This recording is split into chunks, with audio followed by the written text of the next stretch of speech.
మహాపరిశుద్ధుడు అయిన మా ప్రియ పరలోక తండ్రి, కనికరం కలిగిన ప్రభువా, సజీవుడా, స్తోత్ర పరిశుద్ధుడా, ఘనమైన నామం కొరకై స్తోత్రములు వందనాలు చెల్లిస్తూ ఉన్నాం ప్రభువా.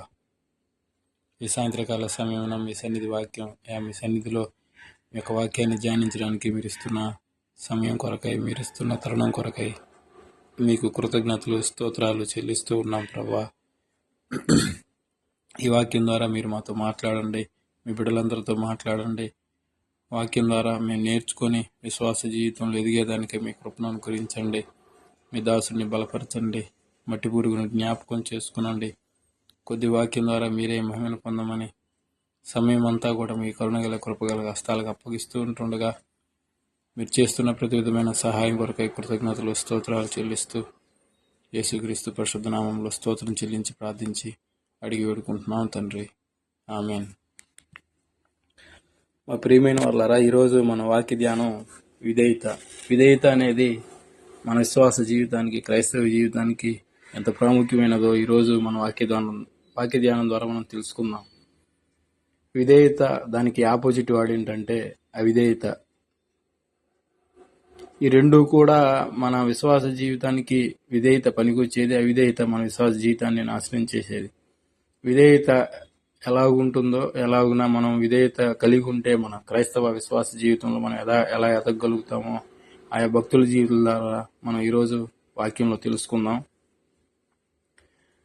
మన అనేక జనములకు తండ్రి అయిన అబ్రహాముని సారాంశాన్ని మనం తీసుకున్నప్పుడు, అబ్రహాము శారాకి వాగ్దాన పుత్రుడైన ఇస్సాకును దేవుడు 100 సంవత్సరాలప్పుడు అబ్రహాంకి అనుగ్రహించాడు. దేవుడు బలివ్వమన్నప్పుడు అబ్రహాము ఒక్క మారు మాట్లాడకుండా అబ్రహాము మౌనంగా ఆ కొండకు ఇస్సాకును తీసుకెళ్ళినట్లుగా మనం చూస్తూ ఉన్నాం. అదే ఇంకొకళ్ళైతే ఒకగానొక పిల్లోడు ఎన్నో సంవత్సరాల తర్వాత ఇచ్చాడు, మళ్ళీ తర్వాత ఇస్తాడో ఈడో అని సందేహపడి బలి ఇవ్వటానికి వేరొకరైతే ఒప్పుకునేవారు కాదు, కానీ అబ్రహాము అయితే ఒప్పుకున్నాడు. ఎందుకంటే ఒకవేళ దేవుడు బలియమని దేవుడు చెప్పాడు కాబట్టి, సజీవుడైన దేవుడు చెప్పాడు కాబట్టి, నిజమైన దేవుడు చెప్పాడు కాబట్టి, ఇస్సాకు చనిపోయినా ఇంకా 100 మంది ఇస్సాకులు దేవుడు నాకు ఇస్తాడనే విశ్వాసంతో ఆ దేవుడు చెప్పిన వాక్యాన్ని అంగీకరించి విధేయత చూపించాడు. అలాగున ఆ అబ్రహాము విధేయత చూపించడం ద్వారా అనేక జనములు విశ్వాసం, ఈరోజు ఎందరైతే విశ్వాసం ఉంటున్నారో వారందరికీ కూడా అబ్రహాము తండ్రిగా ఉన్నాడు. అంటే ఒక విధేయత చూపించటం వల్ల తరతరాలు వాళ్ళ పిల్లలు దీవించబడినట్లుగా చూస్తూ ఉన్నాం. అదే సమయంలో యోబు నుంచి మనం చూసినట్లయితే యోబుకి సమస్తాన్ని దేవుడు అనుగ్రహించాడు. ఆస్తిపాస్తులు, పిల్లలు, ఇళ్ళు, పశువులు, గొడ్లు, ఒంటెలు అన్ని సమస్తమును యోబుకి దేవుడు అనుగ్రహించాడు. అయితే అపవాది ద్వారా యోబును పరీక్షించడానికి దేవుడు అవకాశం ఇచ్చాడు. కానీ యోబు ఒక్క మాట కూడా మారు మాట్లాడకుండా, ఏమి ఇచ్చినా ఏమి ఇవ్వకపోయినా అన్నీ నాశనమైపోయినా యెహోవా ఇచ్చును యెహోవా తీసుకొని పోయినని యోబు మౌనంగా ఒక్క మాట మాట్లాడి, చివరికి భార్య మాట్లాడుతున్నా కూడా భార్యను కూడా ఒక్క మాట కూడా మారు మాట్లాడకుండా దేవుని మహింపరిచినట్లుగా మనం చూస్తూ ఉన్నాం. విధేయత ఎంత గొప్పదో కదా. ఏ పరిస్థితుల్లో ఉన్నా, ఎట్లాంటి స్థితిలో ఉన్నా విధేయత అనేది చాలా ప్రాముఖ్యమైనది. ఎందుకంటే విధేయత మన జీవితంలో ఉంటే మనము వ్యక్తిగతంగా మనం ఆశీర్వదింపబడతాం. ఎక్కడైతే విధేయత ఉందో అక్కడ దేవుడు ఖచ్చితంగా అక్కడ ఉంటాడు. ఎందుకంటే మన దేవుడు చెట్టుల్లో పుట్టుల్లో ఉండే దేవుడు కాదు, కానీ ఆయన హృదయాలను ఎరిగి ఉన్న దేవుడు, అంతరంగాల్లో నివసించే దేవుడు కనుక మన దేవుణ్ణి మనం కలిగి ఉంటే మనకి విధేయత అనేది ఖచ్చితంగా దేవుడు మనకిస్తాడు. ఈ విధేయత అనే లక్షణం మన యొక్క గుణంలో మొదటిది, ప్రాముఖ్యమైనది. కనుక ప్రియమైన వారలారా, మనం గనక వ్యక్తిగతంగా విధేయత కలిగి ఉన్నాము అంటే దానికి అర్థం ఏంటంటే, ఒక వ్యక్తి విధేయత కలిగి ఉన్నాడు అంటే ఆ వ్యక్తి ఎలాగుంటాడు అంటే, మనం ఏది చెప్పినా అతను తీసుకుంటాడు, అతను నేర్చుకుంటాడు. మంచిదైతే గ్రహిస్తాడు, చెడుదైతే వదిలేస్తాడు. విధేయత అంటే అది. బైబిల్లో దేవుడు ఏదైతే చెప్పాడో ఆ దేవుడు చెప్పినవి చేయటం కొంత కష్టమే. కానీ దేవుడు చెప్పిన దానికి మనం విధేయత చూపిస్తే మనల్ని ఖచ్చితంగా దేవుడు బలపరుస్తాడు, నిలబెడతాడు. ఎక్కడైతే స్థానిక సంఘాల్లో మనం ఉన్నామో అక్కడ మనల్ని ఒక వెలుగుగా చేస్తాడు.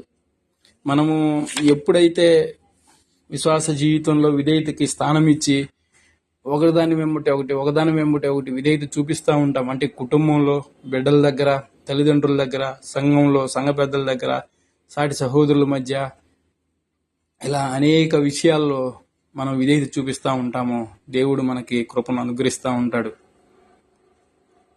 ఈ విధేయతకి ఇంకోటి యాంటీ అవిధేయత, లేదంటే అహంకారమైన మనసు, లేదంటే గర్వమైన మనసు. అన్నీ నాకు తెలుసు అని అనుకున్న వాడికి ఏమీ తెలియదు. ఎందుకంటే మనిషి పుట్టిన దగ్గర నుంచి చనిపోయే వరకు నిరంతరము నేర్చుకునేవాడిగా, నిరంతరము పొందుకునేవాడిగా, నిరంతరము జ్ఞానంతో ముందుకు సాగేవాడిగానే మనిషి ఉంటాడు. ఎప్పుడైతే నాకు అన్నీ తెలుసు అనుకున్నవాడు వాడు ఎప్పుడూ కూడా ముందుకు సాగలేనివట్లుగా మనం చూస్తూ ఉన్నాం. కాబట్టి ప్రియమైన వారలారా, మనం ఎప్పుడైతే అన్నీ మనకు తెలుసు అని మనం అనుకుంటామో మన హృదయాల్లో గర్వం ఖచ్చితంగా చేరుతూ ఉంది. మన దేవుడు మన హృదయాలను గమనించే దేవుడు. మన దేవుడు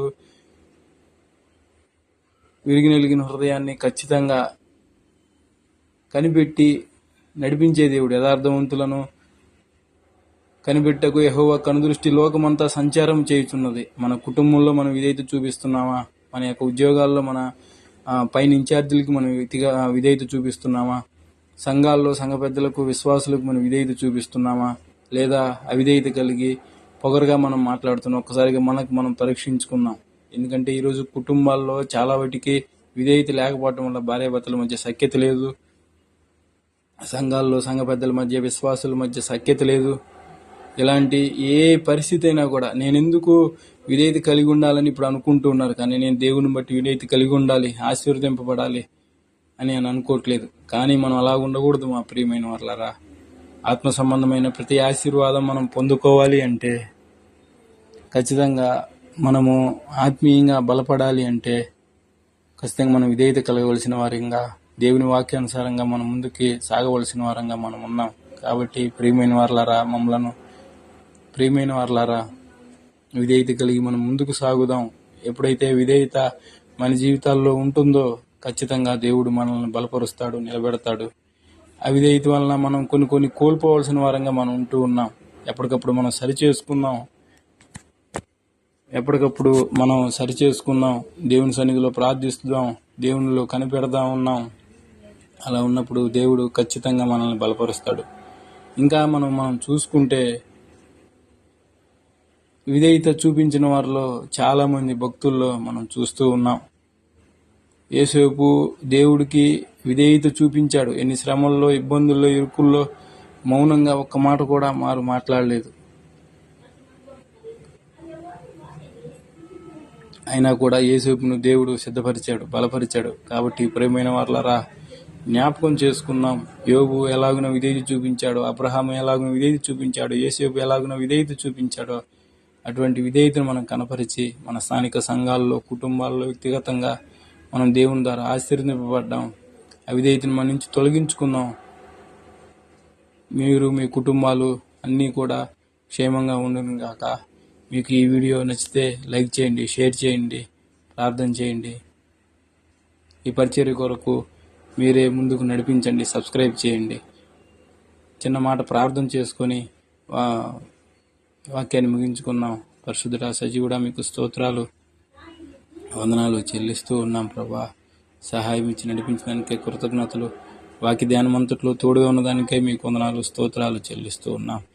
నాయనా బిడ్డలందరూ కూడా విధేయత కలిగి, తల్లిదండ్రులకు పిల్లలు విధేయత కలిగి ఉండటానికి, నాయనా సహోదరులు, సంఘ పెద్దలకు, విశ్వాసులకు, నాయనా సాటి సంఘస్థులకు విధేయత కలిగి ఉండటానికై సహాయం దయచేయండి. అన్నిటికంటే ముఖ్యంగా మీ వాక్యానికి లోబడుతూ, మీకు లోబడుతూ జీవితంలో ముందుకు సాగేదానికై కృపను అనుగ్రహించండి. భౌతికంగా అన్ని విషయాల్లో మీరే తోడుగా ఉండి నడిపించి బలపరచండి. పనుల్లో, ఉద్యోగాల్లో, ప్రయాణాల్లో అన్ని విషయాల్లో మీరే సహాయం దయచి మీకు స్తోత్రాలు చెల్లిస్తూ యేసుక్రీస్తు పరిశుద్ధ నామములో స్తోత్రం చెల్లించి ప్రార్థించి అడిగి వేడుకుంటున్నాము తండ్రి. ఆమేన్.